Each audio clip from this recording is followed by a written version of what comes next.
یہ کہہ رہا ہے کہ میری والدہ نے جو ایام میرے والد صاحب کے ساتھ گزارے 40 برس تک وہ کوئی اچھے نہیں تھے، بڑے ہی محبوس رہی ہیں، یعنی وہ گھٹن زدہ ماحول میں رہیں. تو یہ اتنے بڑے کس طرح ہوئے، پڑھ لکھ گئے، ان کو اچھا لکھایا پڑھایا کھلایا پہنایا، ان کے لیے گھر خرید کر دیا، سارا کچھ کو گاڑیاں تک ان کو لے کر دی. تو یہ ظلم کیا ہے میں نے ان کے ساتھ. میں خود پیدل پھر رہا ہوں، میں خود کرائے کے کسی گھر میں کسی کے پاس رہ رہا ہوں، سب کچھ ان کو دین کے حوالے کر کے السلام علیکم کہہ کے آگے. تو میں برا آدمی ہوں، اتنا برا آدمی ہوں کہ میں نے اپنے لیے کچھ نہیں کیا. ابھی بھی میں کرائے کے گھر میں یا ایک کمرے میں رہ رہا ہوں، اور میرے پاس وہی 3-4 سوٹ ہوں گے، 4 کپڑے ہوں گے. میرے 2 سال ہو گئے، میرا خیال ہے میں نے کوئی شرٹ نہیں خریدی. تو سارا کچھ تو ان کو دیا نا، ان کے لیے کیا، ان کو اچھے سے اچھا کھانا کھلایا، ان کو اچھے سے ایک وقت کا وہ بتا دیں زندگی میں. چھوٹے بڑے ہوئے جب سے میری شادی ہوئی، میرا خیال ہے تو کچھ 40 کے قریب، 40 برس کے ہو گئے ہوں گے. کسی دن مجھے بتائیں وہ بھوکے سوئے ہوں یا انہوں نے کوئی برا کھانا کھایا ہو. تو اس سے زیادہ اور کیا کر سکتے ہیں؟ ایک بندے کے اختیار میں کیا ہے؟ دیکھیں ایک والد کو یہی ہوتا ہے نا کہ وہ بچے جوان ہوں گے تو دست و بازو بنیں گے، بڑھاپے کا سہارا بنیں گے. وہ بھی میں نے ان سے نہیں کہا، وہ بھی میں نے نہیں کہا کہ میرے دست و بازو بنو، چونکہ ابھی میں اس قابل ہوں الحمدللہ. اور مجھے میری اللہ سے یہی دعا ہے کہ یا باری تعالیٰ مرتے دم تک آخری سانس تک مجھے اب کسی کا محتاج نہ کرنا سوائے اپنے بچوں کا بھی مجھے محتاج نہ کرنا. مرتے دم تک میری یہی دعا رہی ہے اپنے رب سے کہ مجھے یا اللہ اپنے بچوں کو بھی محتاج نہ کرنا، چونکہ میں کسی کا محتاج نہیں ہونا چاہتا سوائے تیرے. کوئی پتہ نہیں ہوتا بندے کی. صاحب آپ ایک شکستہ حال گھر اور کمرے میں رہ رہے ہیں، کس نے اور کہا؟ میں نے وہ ویژولز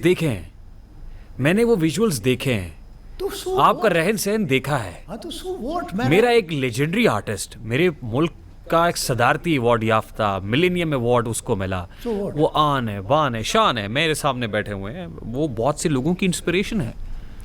آپ نے جب میں پرائڈ آف پرفارمنس نہیں تھا، جب میں بڑا ایکٹر بھی نہیں تھا، اور جب میں شروع میں لاہور آیا تھا، پشاور میں I was a super star, لیکن پشاور چھوڑ کے میں لاہور جب آیا تو یہاں رہنے کے لیے جگہ نہیں تھی، نہ میرا کوئی عزیز تھا، رشتہ دار نہیں تھا، کوئی دوست نہیں تھا. تو میں ایک جگہ پہ یہ اچھرے کے پاس وہ بھینسوں کا ایک باڑہ ہے، بھینسیں وہاں پہ گھوڑے بھینسیں گائے وغیرہ جو ہے، تو وہاں پہ ایک کمرہ تھا. وہ ایک بندہ اس کے دیتا تھا 50 روپے، اس میں وہ رہتا تھا کرائے پہ. تو میں نے اس کے ساتھ شیئر کر لیا تھا 25 روپے، وہ دیتا تھا 25 میں دیتا تھا. اور کئی دن وہ اس کے پاس چارپائی تھی، ایک ہی چارپائی تھی، اس پہ وہ سوتا تھا، میں زمین پہ سوتا تھا. میرے پاس زمین پر بچھانے کے لیے چٹائی نہیں تھی، کوئی چادر نہیں تھی. گرمیوں کے دن تھے تو میں زمین پہ ٹھنڈی لگتی تھی کیونکہ کچی زمین تھی، اس پہ میں سوتا رہا ہوں. پھر ایک دن کچھ عرصے بعد میری ماں ڈھونڈتی ڈھانٹتی آئی، وہ بیچاری اللہ نصیب کرے روتی رہی. اینی وے میں نے اس کو کہا کیا کہ یہ کیا ہے؟ میں نے کہا چپ، یہی ہے، یہیں سے میں نے بڑا آدمی بننا ہے، یہ میری ابتدا ہے. کیونکہ ہر بڑے آدمی کی ابتدا یہی ہے. کوئی گھر سے جو ہے نا کسی فیوڈل کا بیٹا، کسی بادشاہ کا بیٹا جو ہے نا وہ بڑا آدمی نہیں بنا، سارے چھوٹے چھوٹے میرے جیسے بندے. تو میں آپ کو یہیں سے ایک بڑا آدمی بن کے دکھاؤں گا.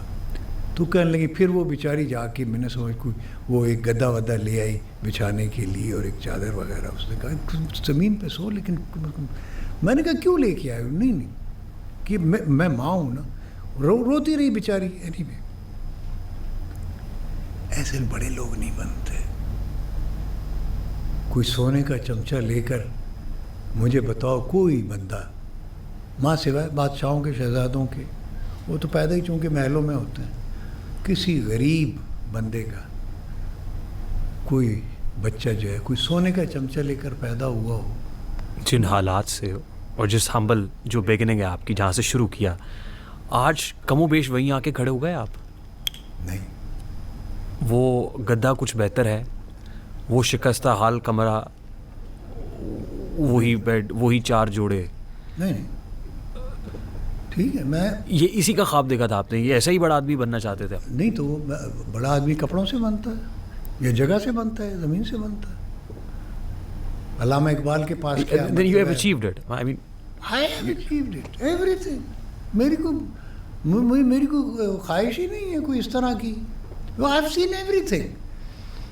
میں نے وہ کچی زمین, وہ گدا, وہ جھونپڑیاں بھی, میں جھونپڑیوں میں بھی سویا ہوں, وہ بھی دیکھی ہیں, اور میں نے پریزیڈنسی بھی دیکھی ہوئی ہے. میں نے پرائم منسٹر ہاؤس میں بھی وقت گزارا ہوا ہے, وہاں بھی ڈنر اور لنچ کیا ہوا ہے. جھونپڑی سے محلوں تک کا سفر, بڑے سے بڑا کوئی نواب جو ہے اس ملک کا بتائے کہ جس نے مجھے انوائٹ نہ کیا ہو, جس نے مجھے ڈنر نہ دیا ہو, جس کے ساتھ میں نے کھانا نہ کھایا ہو. کوئی مجھے president of Pakistan general Zia ul Haq, mister Firdous Juman میرے سامنے ہاتھ باندھ کے کھڑے ہو جاتے تھے, اسی بچے کے سامنے جو زمین پہ سوتا رہا ہے. یہ نہیں ہوتی.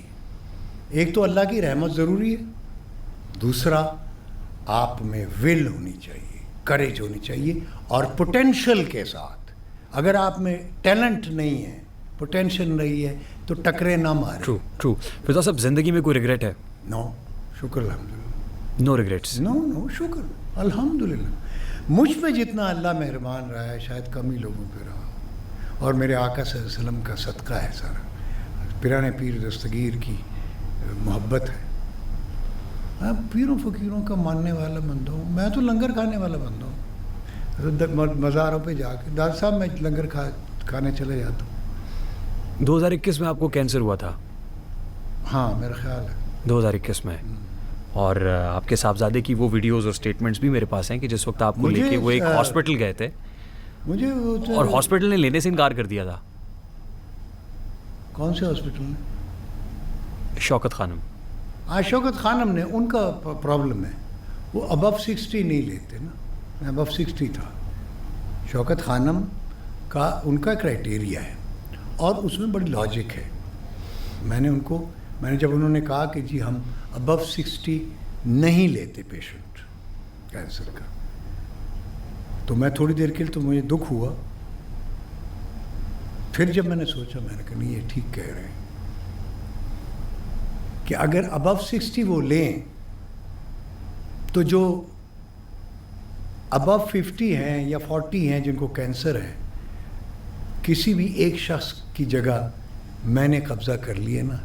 کیونکہ میں تو اپنی زندگی گزار چکا ہوں. جس نے ابھی 15, 20, 30, 40 سال جس نے گزارنے ہیں, حق تو اس کا ہے کہ اس کو وہ بیڈ ملے. میں تو اگر 70 میں ہوں اور میں اس بیڈ پہ قابض ہو گیا, تو بیچارہ جو 25 سال کا کابل سے یا وہ کوئٹہ سے یا کہیں سے بیچارہ, وہ 25 سال کا ایک نوجوان جس کو کینسر ہے, ٹھیک, وہ آیا ہوا ہے, اور اس کے بیڈ پہ ایک 70 سال کا بندہ سویا ہوا ہے. یہ ناجائز. ٹھیک, فیر نا. پھر علاج کے پیسے کس نے دیا؟ علاج کے پیسے اللہ نے دیے, اور کس نے دیے؟ حکومت نے 1 کروڑ دیا آپ کو؟ دیا تھا. مل گیا تھا؟ مل گیا تھا, خرچ بھی ہو گیا تھا. علاج پہ ٹریٹمنٹ میں نے کیا, اور سارا پیسے سے ہی کیا. میں آج بھی آپ اگر چلے جائیں ڈاکٹرز ہاسپٹل میں, کو میرا خیال ہے 70 لاکھ کا میں نے وہاں پہ بل پے کیا تھا. چونکہ وہ پیسہ میں نے ٹریٹمنٹ, میرا مطلب وہی کینسر کا جو ہوتا ہے, لیکن میں نے روم لیا تھا باقاعدہ. یعنی وہ پیسہ میں نے وہ یوٹیلائز کیا, اور باقی پیسے ڈاکٹرز کو ٹریٹمنٹ وغیرہ, ٹیسٹ وغیرہ, جتنا وہ کروڑ روپے سے تقریباً 1.5 کروڑ لگا تھا اس میں. 50. اور اس وقت آپ کی فیملی, بچے ساتھ تھے؟ وہ ساتھ ہی تھے. علاج میں انہوں نے آپ کو ہاں ساتھ تھے, سپورٹ کیا؟ لیکن بٹ فائنینشلی ساتھ نہیں تھے میرے.